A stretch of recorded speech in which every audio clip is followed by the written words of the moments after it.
era invariavelmente frívolo, embora ganhasse, pelo filtro de minha visão distorcida, uma relevância irreal. Pouquíssimas deduções eram feitas. E, quando tal coisa acontecia, elas retornavam de maneira persistente ao objeto original como centro. As meditações nunca eram agradáveis e, ao término de um devaneio, a causa inicial, longe de estar oculta, excitaria um interesse extremamente exagerado, o que constituía a característica predominante da doença. Resumindo, as faculdades mentais mais exercitadas em meu caso eram, como já disse, aquelas relativas à atenção, ao passo que o sonhador perdido em devaneios manifesta as faculdades especulativas. Meus livros, na época, se não serviam para agravar ainda mais a doença, compartilhavam, como se pode perceber, em sua natureza imaginativa e inconsequente, as características constitutivas do mal em si.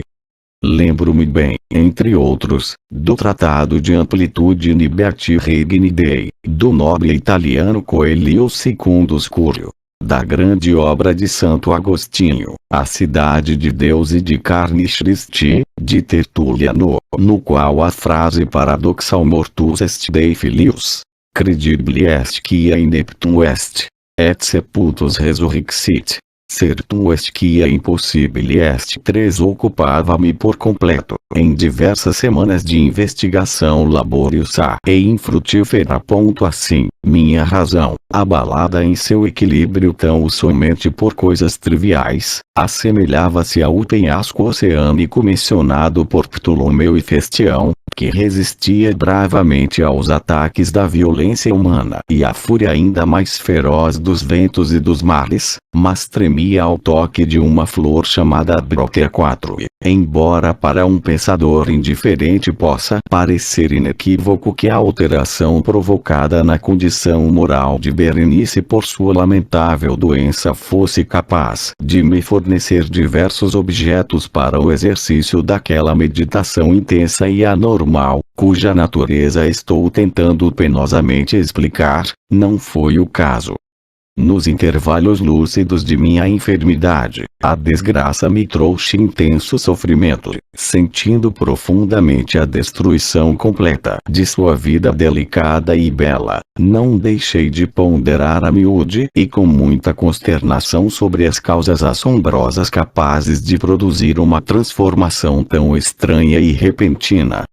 Todavia, essas reflexões se destacavam da idiosincrasia de minha doença e teriam ocorrido, em circunstâncias semelhantes, a qualquer pessoa comum. Fiel à sua própria natureza, a enfermidade ocupava-se com as mudanças menos importantes, porém mais surpreendentes, que alteraram a constituição física de Berenice, na distorção singular e assustadora de sua personalidade. Nos dias mais fulgurantes de sua beleza sem par, estou certo de que jamais amara. Na estranha anomalia de minha existência, meus sentimentos nunca foram do coração, sendo minhas paixões sempre circunscritas à mente. Pelo cinza da aurora, pelas sombras da floresta que filtravam pela treliça ao meio-dia, no silêncio de minha biblioteca durante a noite, ela adejara diante de meus olhos e eu a contemplara. Não como a Berenice de carne e osso, mas como uma Berenice onírica. Não como um ser da terra, mas como a abstração de tal ser. Não como algo a se admirar, mas analisar. Não como um objeto de amor, mas como o tema da especulação mais impenetrável, ainda que despretensiosa.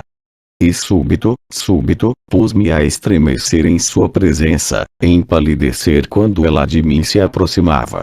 Embora lamentando sua decadência e desolação, lembrei que ela há muito me amava e, em um momento funesto, falei em casamento. A ocasião de nossas núpcias se aproximava, quando, em uma tarde de inverno, um daqueles dias extemporâneos, cálidos, serenos e brumosos que protegem o ninho da bela ave Alcione 5, estava eu sentado, e julgava estar só, no gabinete interno da biblioteca. Porém, erguendo os olhos, vi que Berenice estava parada à minha frente. O que teria me causado uma impressão de silhueta vacilante e indistinta. Seria minha própria imaginação agitada? Ou a influência nebulosa da atmosfera, a indefinição crepuscular do aposento? Quiçá as vestes cinzentas que lhe pendiam do corpo. Não consegui precisar.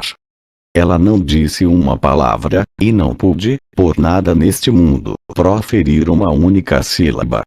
Um gélido calafrio percorreu meu corpo. Uma ansiedade intolerável me oprimia.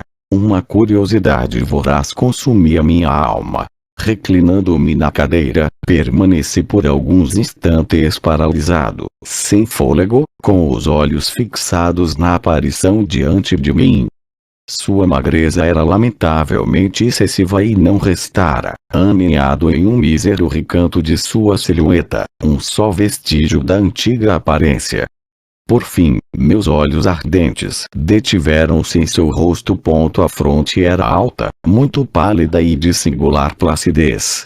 O cabelo, outrora negro, agora cobria parcialmente a testa, obscurecendo as têmporas encurvadas com uma profusão de cachos de um amarelo vivo que, em seu caráter fantástico, destoava com a melancolia que predominava em seu semblante.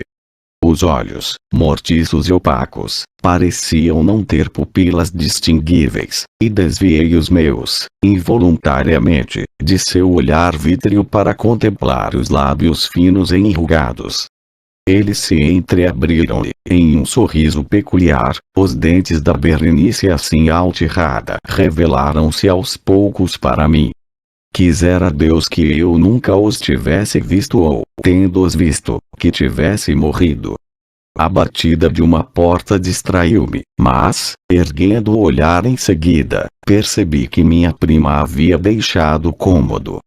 Porém, infelizmente, não deixara o desordenado cômodo de meu cérebro, e o espectro alvo e macabro de seus dentes tampouco me abandonara.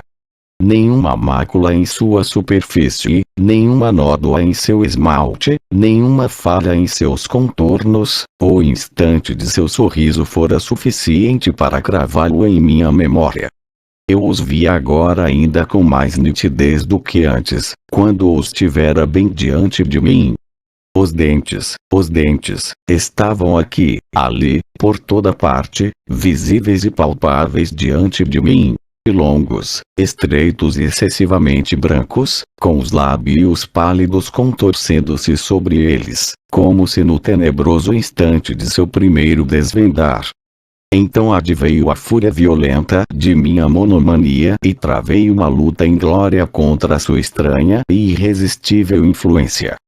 Nos objetos multiplicados de meu mundo externo, só conseguia pensar nos dentes. Desejava-os com um ardor frenético. Todos os demais assuntos e interesses amalgamaram-se em sua simples contemplação. Apenas eles estavam presentes no olho de minha mente e apenas eles, em sua individualidade única, tornaram-se a essência de minha vida mental. Eu os analisava sob todos os aspectos. Imaginava-os de todas as maneiras. Sondava-os em suas características. Detinha-me em suas peculiaridades. Ponderava sobre sua conformação. Divagava acerca da alteração em sua natureza. Estremecia ao atribuir-lhes em imaginação sentimento e ciência e, mesmo sem o auxílio dos lábios, uma capacidade de expressão moral. Já foi dito, com razão, sobre Mademoiselle Salé, que tous ses pas étaient